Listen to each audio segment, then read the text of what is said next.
guys, welcome back to another video, and we have some major news here when it comes to the Xbox Activision Blizzard acquisition. Yesterday in the morning, we got a big announcement about a 10-year deal, or just a deal overall, that was signed by PlayStation to keep Call of Duty on PlayStation. We know that the deal that Microsoft has been offering, PlayStation has been scoffing at it. Jim Ryan has said that he didn't care about making a deal. He just wanted to block the acquisition. We saw Brad Smith in front of the EU before they ruled on passing and approving the Xbox Activision Blizzard acquisition, saying that they were ready to sit down anytime with PlayStation and hash out the deal. Make changes if the changes had to be made, but they were ready and PlayStation wasn't willing to sit down.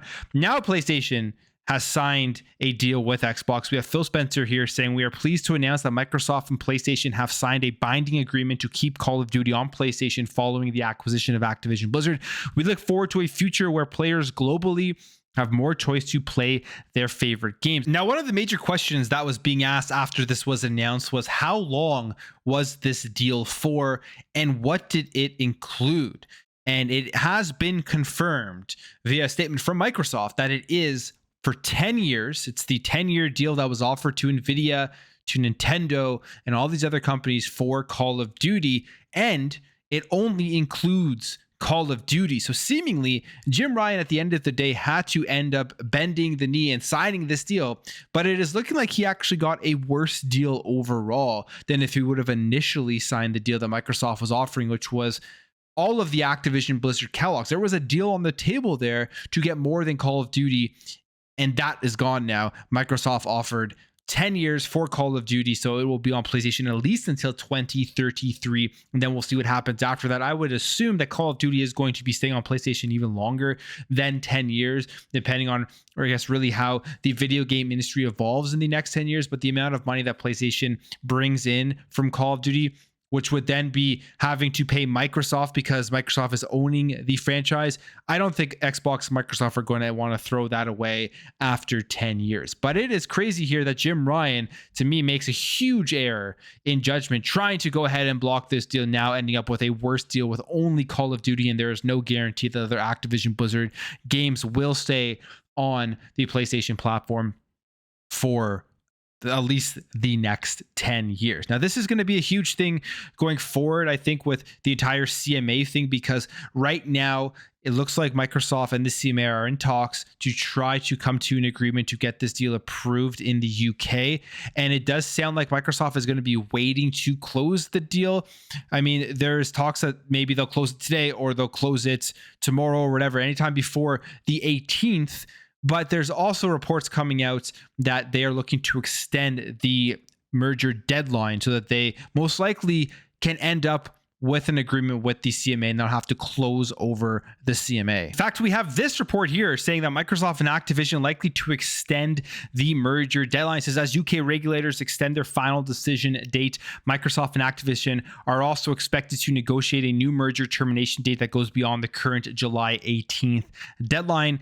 And this comes via sources from the Financial Times saying this, trying for them wanting to extend this deadline. I mean, if you're Microsoft here, you have PlayStation who have signed the deal, you've beaten the FTC, the EU has approved the deal, more countries are coming through approving the deal unconditionally, like Turkey just the other day, and you're going to probably assume that countries like New Zealand are going to go ahead and approve this deal.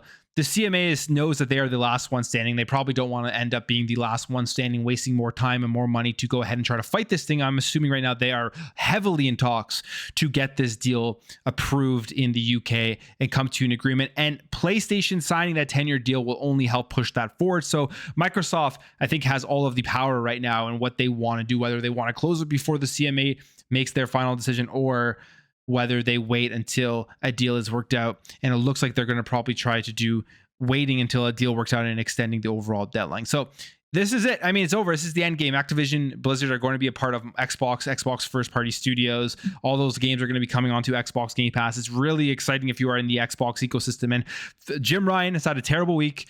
He had to bend the knee. He wanted to just do whatever he could to try to block this deal. He wasted a lot of people's time and a lot of money. And here he is now, after everything, signing the 10-year deal. Microsoft has absolutely won right now when it comes to Xbox, Activision Blizzard. Now, Brad Smith also weighed in on this. He says, from day one of this acquisition, we've been committed to addressing the concerns of regulators, platform, and game developers and consumers. Even after we cross the finish line for this deal's approval, we will remain focused on ensuring that Call of Duty remains available on more platforms and more consumers than ever before. And one thing also I do want to clear up here is that there were reports going on. A lot of people read it the same way.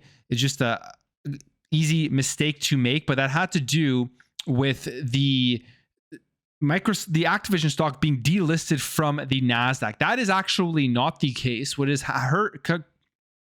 is occurring right now is that the NASDAQ is removing Activision Blizzard from its 100 index. So it's not delisting it entirely from the NASDAQ, but it really means that they see this deal going through. They see it very probable that the merger is going to close. And then at that point, it will have to be delisted, but they're just kind of preparing for that. So it's still on the NASDAQ at this point right now, unless something has happened between the time I filmed this video and the time I upload it, but it is there. And that will change once the deal does close. So all signs pointing towards Microsoft, Activision Blizzard becoming Xbox Game Studios, first party studios. And now is where things get very, very exciting. I know the last 18 months have been a wild ride, waiting for what was going to happen. I've learned a lot about mergers and acquisitions. I've learned a lot about how the law works with all of this stuff. I'm sure you guys have as well.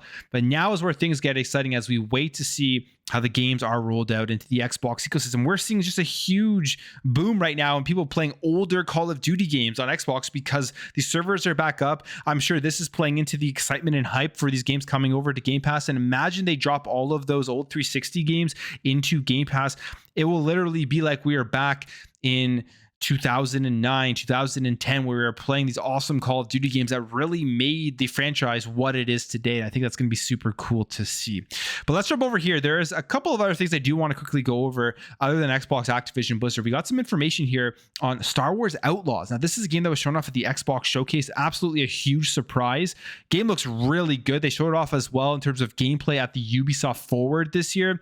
And I really cannot wait for this because I do like Ubisoft games. I love the open world Assassin's Creed games, and taking Star Wars and kind of putting it into that style of game just has me extremely excited as someone who is a Star Wars fan as well.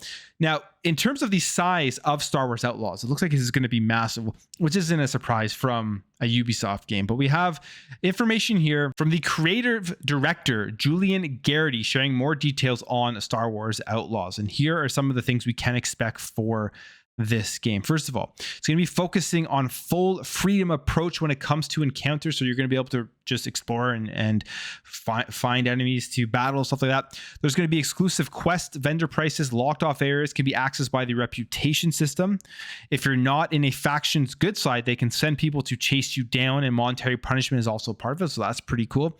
Players will not have total free reign in terms of travel. You won't be able to freely fly above the planet, and there will be set landing and takeoff areas. So it'll be more of like a hub style of open world game. It's not going to be where you're flying into space, going around, getting into dogfights and stuff like that, and then landing on another planet, which is what we're going to be doing in Starfield, which I can't wait for that. It says Nyx, alien companion of protagonist Vast, can be directed by players to attack enemies, activate out of reach buttons, cause distractions, pick up heavy weapons from fallen foes.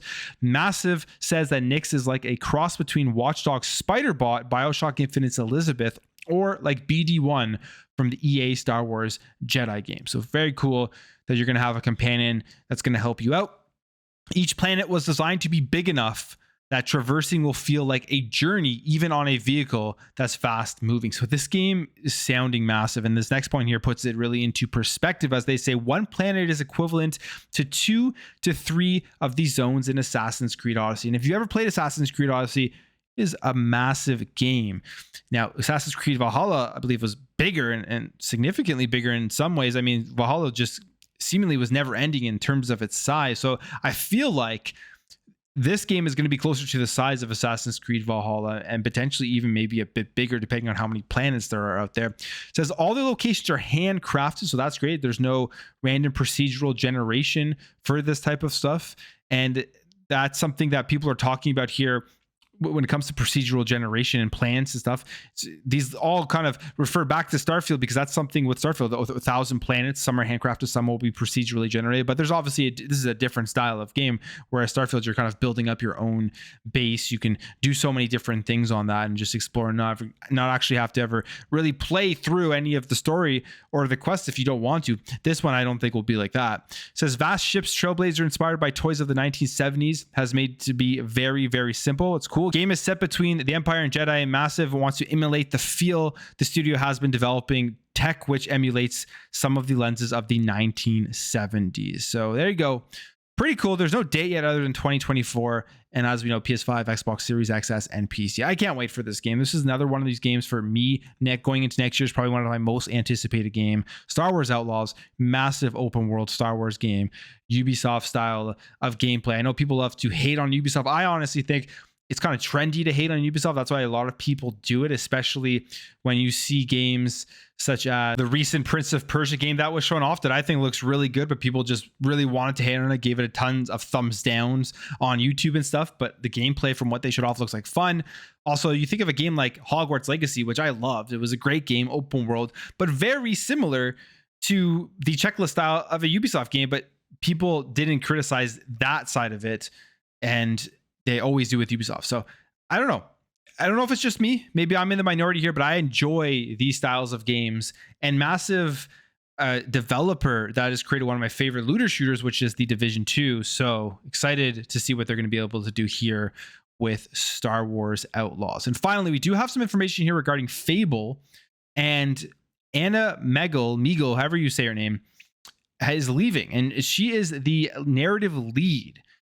And I mean, there's nothing crazy here from a story perspective. She doesn't seem to be leaving on bad terms. She does say here that, friends, I have news in August. I'm stepping away from my role as narrative lead on Fable. I've had several wonderful years scribbling away in my fairy tale cottage, but the time feels right for new challenges. Working on Fable was a dream come true to me, and it's wrenching to leave it behind, but Playground has assembled a heroically talented team, so I know it's in good hands. I'm excited for what's coming next for them and for me. Now, it says here, shortly after her announcement, she responded loudly to those that were being silly and immediately assumed something was wrong with Fable, or that her breakup with the studio was nothing or anything but amicable. She says, some folks are being silly, so let me be clear. I reached a good stopping point to jump off of the project, so I did. And I decided to take a small break before jumping into my next gig. That's it. I have nothing but fondness and respect for Playground and my colleagues there. So there you have it. There's nothing really, I think, to be worried about on the Fable perspective. The other thing you have to keep in mind is that there's always turnover with big games in the gaming industry. This happens all the time. And every time there is somebody who is in a higher role like this leaves, people get very concerned that there is some sort of development hell going on with these games. One thing about Anna here is that she became the narrative lead in July 2022. She's only been doing this role for about a year. I'm sure most of the game is written, and probably a lot of it was written leading up to her becoming into this role.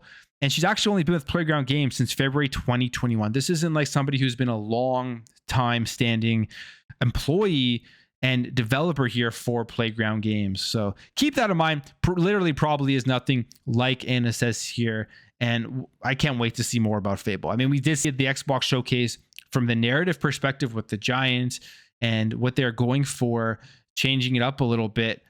Looks like they're going in a positive direction. The gameplay of the quick scenes that we did see looks like it is going to be a ton of fun. And I'm assuming 2024 is where we're going to see a lot of Fable as we get closer and closer to its release. But I'm going to leave the video there, guys. If you did enjoy this video, hit that thumbs up. If you are new here, hit that subscribe, and I'll catch you guys in the next video.